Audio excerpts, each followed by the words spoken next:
بسم اللہ الرحمن الرحیم۔ السلام علیکم ورحمۃ اللہ وبرکاتہ۔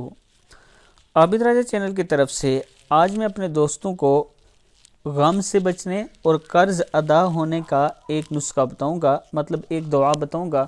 اگر آپ اس کو کثرت سے پڑھتے رہیں اور اگر کثرت کے لیے ٹائم نہیں ہے تو ہر نماز کے بعد 100 مرتبہ پڑھتے رہیں تو انشاءاللہ آپ کا قرض بھی ادا ہوگا، اللہ تعالیٰ راستہ دکھائے گا اور آپ کا غم بھی دور ہو جائے گا۔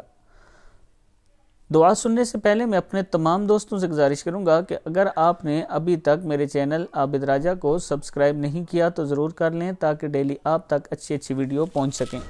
تو سٹارٹ کرتے ہیں۔ بسم اللہ الرحمن الرحیم۔ اللہم انی اعوذ بک من الہم والحزن وَأَعُوذُ بِكَ مِنَ الْعَجْزِ وَالْكَسَلِ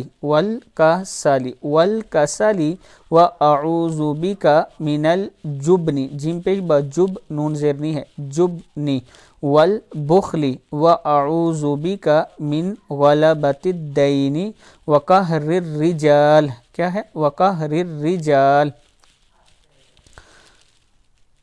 11 مرتبہ۔ اس سے پہلے آپ نے درود شریف پڑھنا ہے۔ اللہم انی اعوذ بک من الہم والحزن واعوذ بک من العجز والکسل واعوذ بک من الجبن جیم پیش با جب ہے جبن والبخل واعوذ بک من غلبۃ الدین وقہر الرجال۔ صدق اللہ العظیم۔ اس ویڈیو کو آگے ضرور شیئر کریں۔ السلام علیکم ورحمۃ اللہ وبرکاتہ۔